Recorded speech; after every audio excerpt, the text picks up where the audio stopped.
हाँ जी, नमस्ते सबको, राधे राधे। आज ऑनलाइन क्लास में कक्षा 10 विषय गणित के अंतर्गत हम निर्देशांक ज्यामिति प्रश्नावली है 9, जिसके अंतर्गत हम आज उदाहरण नंबर 4 है इसके बारे में अध्ययन करेंगे। इस उदाहरण के पहले जो ऑनलाइन क्लास थी, इसके पहले भी इस प्रश्नावली से संबंधित कुछ सामान्य जानकारी और एक उदाहरण के रूप में सवाल बताया था। एक तो यह है कि जो चीज आपको बताई जा रही है उसका बराबर दोहरान करते रहना है। सामान्य जानकारी में जैसे कुछ सूत्र भी बताए थे, तो अपने को क्या है कि उन सूत्रों को भी, जो सूत्र बताए थे उनको वो भी हमारे को याद होना चाहिए, ठीक है ना। अब आज हम क्या है कि उदाहरण नंबर 4 है, इस उदाहरण नंबर 4 के बारे में अध्ययन करेंगे, ठीक है ना। अब उदाहरण नंबर 4 आपका इस प्रकार है, यदि बिंदु x, 3 और 5, 7 के बीच की दूरी 5 हो तो x का मान ज्ञात है। इसके पहले जो हमने क्लास देखी थी उसमें हमने दो बिंदुओं के बीच की दूरी किस तरह से ज्ञात करते हैं इसके बारे में अध्ययन किया था। आज हम क्या है कि बीच की दूरी अपने को क्या है कि 5 दे रखी है और x का मान अपने को ज्ञात करना है, ठीक है ना। तो हमारे को क्या है, बिंदु दिया हुआ है, एक बिंदु है जिसके निर्देशांक आ रहे आपके x, 3 और दूसरा बिंदु है उसके निर्देशांक दे रखे अपने को 5, 7 और दोनों बिंदुओं के बीच की दूरी अपने को दी हुई कितनी, 5, ठीक है। तो सबसे पहले माना कि बिंदु, इस बिंदु को हमने क्या है कि p बराबर मान लिया और इस बिंदु को हमने क्या है q बराबर मान लिया। p बिंदु के निर्देशांक x, 3 और q बिंदु के निर्देशांक 5, 7, ठीक है। दो बिंदु उनके निर्देशांक हमको दे रखे, उन बिंदुओं को हमने क्या है, एक को p बराबर मान लिया और एक को q बराबर मान लिया, ठीक है। अब p बराबर है x, 3, इसमें ये x है, ये x1 बराबर और जो 3 है वो y1 बराबर, ठीक है। इसी तरह से q बिंदु जिसके निर्देशांक 5, 7 है, जिसमें 5 x2 बराबर है और 7 y2 बराबर, ठीक है। अब दो बिंदुओं के बीच की दूरी, तो दो बिंदु हो गए आपके p और q और इन दोनों के बीच की दूरी अपने को ज्ञात करनी, तो इसके लिए हमारे को क्या है कि सूत्र की आवश्यकता है। तो दो बिंदुओं के बीच की दूरी के लिए हमारे को सूत्र ज्ञान में है। अब सूत्र क्या हमारे पास में, √x2 - x1 का वर्ग प्लस y2 - y1 का वर्ग। दो बिंदु क्या आपके p और q, तो pq बराबर हो गया √x2 - x1 का वर्ग प्लस y2 - y1 का वर्ग, ठीक है। तो पहली शर्त के अनुसार हमारे को क्या करना है, दो बिंदुओं के बीच की दूरी ज्ञात करनी है, या दो बिंदुओं के बीच की दूरी दी हुई है और x का मान ज्ञात करना है, तो हमारे को सूत्र की आवश्यकता होती है। तो सूत्र हमने लिख लिया। अब आप देखो दो बिंदुओं के बीच की दूरी, दो बिंदु थे हमारे पास में p और q हमने माना है, तो दो बिंदुओं के बीच की दूरी यानी pq बराबर हमारे को दिया होगा कितना, 5। वापस बराबर की जगह बराबर √x2 - x1 का वर्ग, x2 बराबर x2 की जगह हम क्या करेंगे 5 लिखेंगे, माइनस x1 की जगह क्या लिखेंगे, x लिख देंगे, ठीक है। का वर्ग वापस ऐसे कैसे लगाना, सूत्र में हमको क्या करना है, मान रखना है, प्लस की जगह प्लस, वापस y2 - y1 का वर्ग, तो y2 बराबर क्या था आपके 7 माइनस y1 बराबर क्या है 3 का वर्ग, ये वर्ग हमारे को लगाना है। दूसरी बात हमारे को ये रूट दोनों के ऊपर बराबर लगाना है इस तरह से, ठीक है। वापस एक तरफ रूट आ रहा है, एक तरफ बिना रूट आ रहा है, ठीक है ना।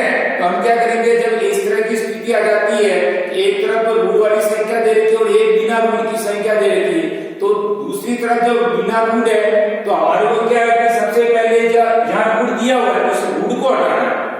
इस रूट को हटाने के लिए हम क्या करेंगे, दोनों पक्षों का वर्ग करेंगे। क्या करेंगे, दोनों पक्षों का वर्ग। एक तरफ बिना रूट है, एक तरफ रूट दिया हुआ है, इस रूट को हटाने के लिए हम क्या कर रहे हैं, दोनों पक्षों का वर्ग कर रहे हैं, ठीक है। तो दोनों पक्षों का वर्ग करने पर 5 का वर्ग, ठीक है। सबसे पहले 5 का वर्ग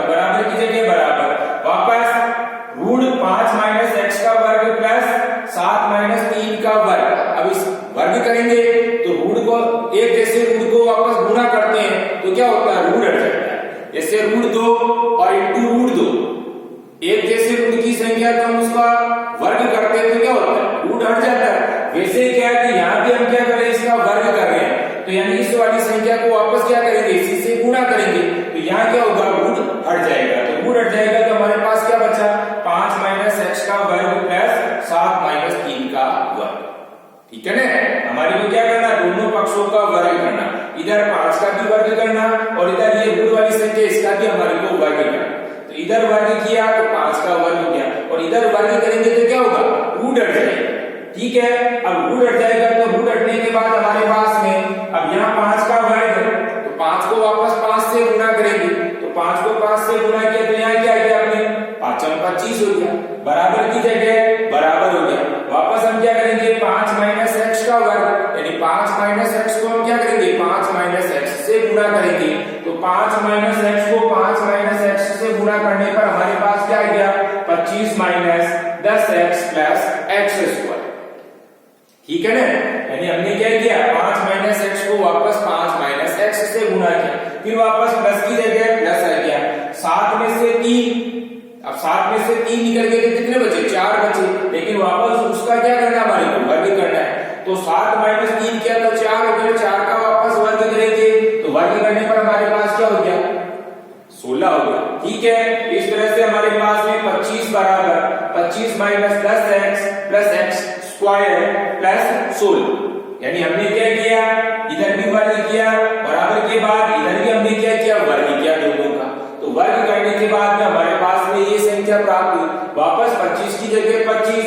अब यहाँ हमको क्या है कि इनको थोड़ा सा जमाते हुए लिखना है, हमेशा घातों को बढ़ते क्रम में लिखा जाता है, तो उसी रूप में हमको सबसे पहले क्या करना है, जैसे x², फिर उसके बाद में माइनस का 10x, जमाते समय अपने को ध्यान रखना है कि चिन्हों को नहीं बदलना है। ठीक है ना, तो x² की जगह x² माइनस का 10x, अब यहाँ क्या है, हमारे पास 25 और ये 16 दोनों ही प्लस किए, तो 25 और 16 का योग किया तो प्लस 41 हो गया। ठीक है ना, इस तरह से हमारे पास में 25 बराबर x² माइनस 10x प्लस 41।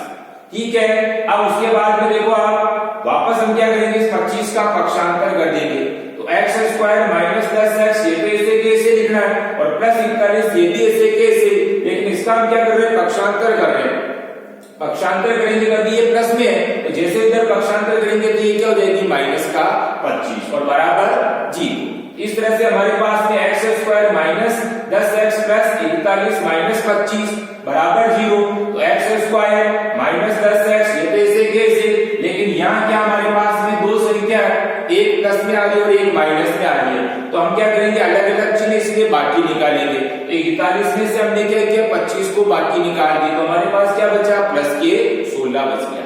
तो इस तरह से हमारे पास में x² माइनस 10x प्लस 16 बराबर 0, ये हमारे पास में क्या है, एक द्विघात समीकरण के रूप में प्राप्त हुआ।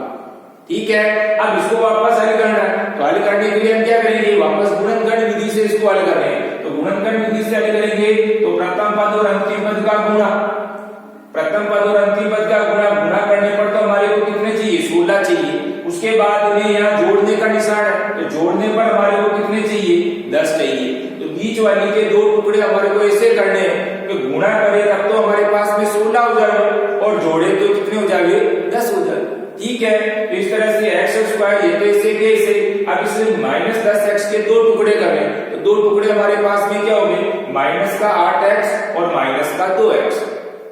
अब आप 8 2 को जोड़ो, 8 2 10 भी हो गई और 8 2 को गुणा करो, 8 2 16 भी हो गई। दूसरी बात हमारे को यहाँ जोड़ना है, तो जोड़ने में हमारे को ध्यान देना है, यहाँ हमारे माइनस का चिन्ह है, तो हमारे को क्या करना, दोनों जो टुकड़े आएंगे वो दोनों टुकड़े माइनस के रहेंगे, यानी एक जैसे चिन्ह होने पर ही वो जुड़ेगी।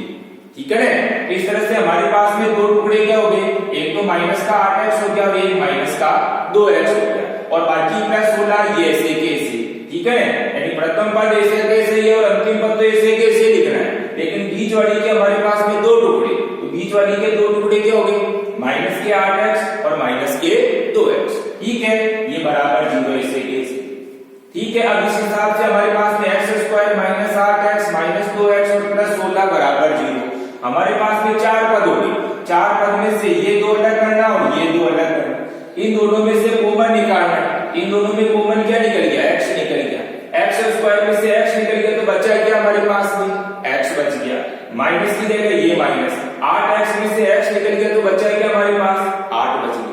फिर वापस क्या करेंगे, इन दोनों में से कॉमन निकालना, इन दोनों में से कॉमन क्या निकल गई, माइनस के 2 निकल गई, -2x में से -2 यहाँ निकल गया तो बचा क्या हमारे पास x बच गया। फिर उसके बाद माइनस प्लस माइनस 2 का भाग हम क्या करेंगे 16 में देंगे, कितनी बार गया 8 बार गया। इस तरह से हमारे पास में x माइनस 8 और x माइनस 8 ये तो हो गया कॉमन कोष्टक, और इसके पहले देखो कोष्टक के पहले क्या इधर से x आ रहा, इधर से माइनस का 2 आ रहा, तो कॉमन कोष्टक उसको तो लिखना एक बार x माइनस 8, और कोष्टक के पहले दोनों तरफ देख रहे हैं अपन, तो इनको क्या करेंगे हम एक कोष्टक में लिखेंगे, x माइनस 2 ये एक कोष्टक में हो जाएगा। इस तरह से हमारे पास में x माइनस 8 का एक कोष्टक हो गया और x माइनस 2 का एक कोष्टक हो गया।